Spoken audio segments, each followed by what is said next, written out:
అన్నగారు నమస్తే అండి. నమస్తే అండి. మీ పేరు సార్? రాజశేఖర్. ఏ పని చేస్తారు? Auto driver. Auto driver. అన్నగారు ఇప్పుడు కూటమి ప్రభుత్వం అధికారంలోకి వచ్చింది, చంద్రబాబు నాయుడు గారు ముఖ్యమంత్రి, కరెక్ట్గా మొన్నటితో ఏడాది పరిపాలన పూర్తయింది. ఈ సంవత్సరం పరిపాలన మీకు ఎలా అనిపించింది?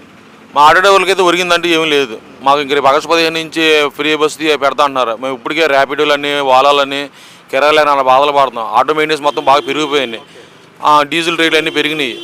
ఇంకా దానికి తోడు మళ్ళీ కూటమి ప్రభుత్వం రేపు ఫ్రీ బస్ పెట్టింది అనుకోండి, ఇప్పుడు తింటానికి తిండి కూడా లేదు. రేపు పొద్దున అది కూడా దొరకదు. మా ఆటో డ్రైవర్కి అయితే ఏమీ చేయాలి, వాహన మిత్ర వేయాల. జగన్ ప్రభుత్వం అయితే వాహన మిత్ర వేసారు. ఇప్పుడు అయితే మాకు అది కూడా లేదు. మేము ఆటో డ్రైవర్ రోడ్డు మీద పడిపోయాం. కూటమి ప్రభుత్వం వల్ల మాకు వచ్చిన ఒరిగిందంటే ఏమీ లేదు. కాబట్టి మేము ఆటో డ్రైవర్ చాలా ఇబ్బంది పడుతున్నాం. అంటే ఇప్పుడు మీ ఆటో వాళ్ళకి ఏం చేస్తే బాగుంటుంది అంటారు? మీకు ఆటోలు ఆర్థికంగా ఆదుకోవాలండి. ఏ రకంగా? అదే మీకు గతంలో జగన్మోహన్ రెడ్డి అధికారులు ఉన్నప్పుడు వాహన మిత్ర అని చెప్పి 10,000 వేసేవాడు. సో దాని వెనక కూడా ఏదో డబ్బులు అదే ఒక చేతితో ఇచ్చి ఒకళ్ళ చేతితో లాక్కున్నట్టు కూడా కొన్ని వార్తలు కూడా వచ్చాయి. సో అది ఎంతవరకు నిజం అంటారు, ఎంతవరకు అబద్ధం అంటారు? ఈ ప్రభుత్వం ఎలా ఆదుకోవాలి మిమ్మల్ని? అది గతంలో జరిగినా కొంతవరకు ఆటో డ్రైవర్లు లబ్ధి పొందారు. ఇప్పుడు అసలు అది కూడా ఏమీ లేదు. దానికి తోడు ర్యాపిడ్లో వాలాలన్నీ బాగా గట్టిగా వచ్చినాయి కాబట్టి మా కిరాయిలు కూడా రావట్లేదు. రోజుకి 200 రూపాయలు తోవడం కష్టంగా ఉంది. డీజిల్ కొట్టించుకొని పిల్లం పెట్టులు పెంచుకొని చాలా కష్టంగా ఉంది. చదివించుకోవాలన్నా, బ్రతకాలన్నా, ఫీజు కట్టుకోవాలన్న విధంగా ఇబ్బందిగానే ఉంది. అమ్మఒడి పథకం కూడా ఇంటర్మీడియట్ వరకు వేసారు.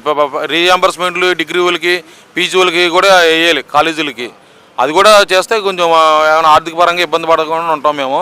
ప్రజెంట్ అంటే ఆటో మెయింటెనెన్స్ పెరిగిపోయినాయి బాగా అన్ని విషయాల్లో. మేము మెయింటెనెన్స్ ఇప్పుడు ట్యాక్స్లు కానీ, ఇప్పుడు ట్యాక్స్ అయితే గవర్నమెంట్ తగ్గించింది కానీ ఇన్సూరెన్స్ గట్టిగా ఉంది ప్రతి కూడా.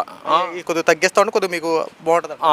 ప్లస్ బ్రేకింగ్ పవర్ కేసులు కూడా గట్టిగానే ఉన్నాయి ఈ ప్రభుత్వంలో. వైసీపీ ప్రభుత్వంలో అంతగా ఏం లేవు, పట్టించుకోవాలా. ఎలా ఉన్నాయండి ఇప్పుడు రోడ్డు మీద తిప్పినప్పుడు? గతంలో రోడ్ల పరిస్థితులు ఎలా ఉన్నాయి, ఇప్పుడు ఎలా ఉన్నాయంటారు? పోలీసు వారు అంటే ఇదివరకు అంత ఏం ఫ్లోటింగ్ ఏం లేదు, ఇప్పుడు బాగా ఉంది రోడ్ల పరిస్థితులు. ప్రస్తుతం రోడ్ల పరిస్థితులు గతంలో ఎలా ఉన్నాయి, ఇప్పుడు ఎలా ఉన్నాయి? అన్ని చోట్ల మెరుగు అవ్వలేదుగా.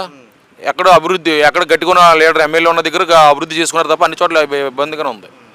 అంటే ప్రస్తుతం మీకు ఈ వాలాలు ఎలాంటి కనుక కాస్త ఆపితే మీకు జీవన విధానానికి కాస్త మెరుగుపడుతుంది. కొంత మెరుగు ఉంటుంది మాకు. అసలు కరోనా తర్వాత పూర్తిగా ఆటో వ్యవస్థ పడిపోయింది. దాని పడిపోయిన తర్వాత ఏలూరు జూట్ మిల్లు మూయించేశారు. దానివల్ల పూర్తిగా రోడ్డును పడ్డాం, ప్రతి కార్మికుడు కూడా పడ్డారు. కానీ ఇప్పుడు దాంతోనే ఇబ్బంది పడుతున్నామంటే ఈ ఓలాలు కూడా వచ్చేసినాయి, ర్యాపిడో ఓలాలు. అసలు రోజుకి 200 రూపాయలు తోవడం కష్టంగా ఉంది. ఆర్థిక పరంగా ఆదుకోవాలి, మెయింటెనెన్స్ కూడా తగ్గించేటట్టుగా చేయాలి. థ్యాంక్ యూ అన్నగారు. Thank you.